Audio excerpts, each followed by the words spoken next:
श्रीदुर्गाष्टोत्तरशतनामस्तोत्रम्। ईश्वर उवाच।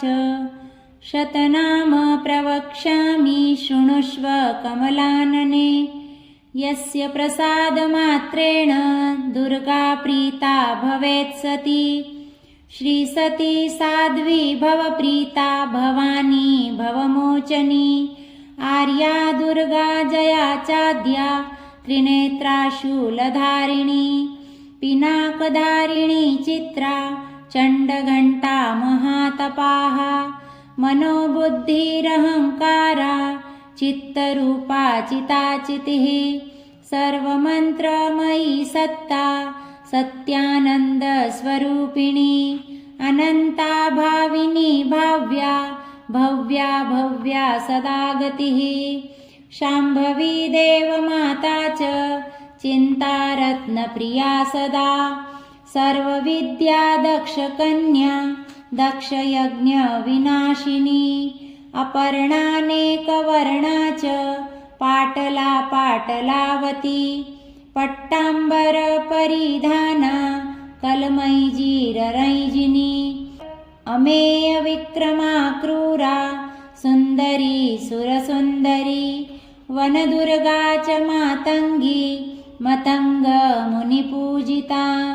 ब्राह्मी माहेश्वरी चैन्द्री कौमारी वैष्णवी तथा। चामुण्डा चैव वाराही लक्ष्मीश्च पुरुषाकृतिः।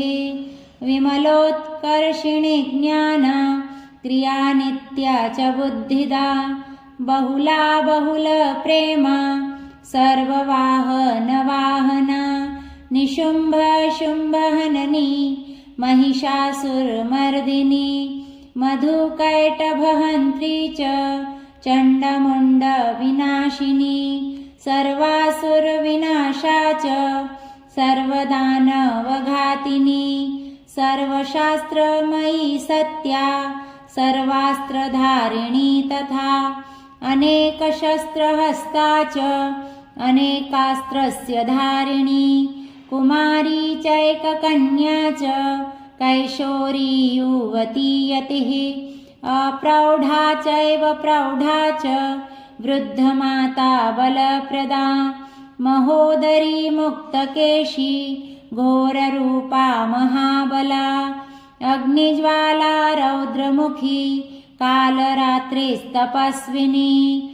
नारायणी भद्रकाली विष्णुमाया जलोदरी। शिवदूती कराली च अनन्ता परमेश्वरी। कात्यायनी च सावित्री प्रत्यक्षा ब्रह्मवादिनी। य इदं प्रपठेन्नित्यं दुर्गानाम शताष्टकम्। नासाध्यं विद्यते देवी त्रिषु लोकेषु पार्वती। धनं धान्यं सुतैजायां हयं हस्तिनमेव च। चतुर्वर्गं तथा चान्ते लभेन्मुक्तिं च शाश्वतीं। कुमारीं पूजयित्वा तु ध्यात्वा देवीं सुरेश्वरीं। पूजयेत् परया भक्त्या पठेन्नाम शताष्टकम्। तस्य सिद्धिर्भवेत् देवी सर्वैसुरवरैरपि। राजानो दासतां यान्ति राज्यश्रियमवाप्नुयात्।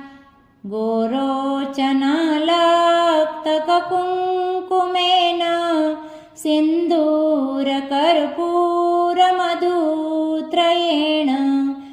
विलिख्य यन्त्रं विधिना विधिज्ञो भवेत् सदा धारयते पुरारिः।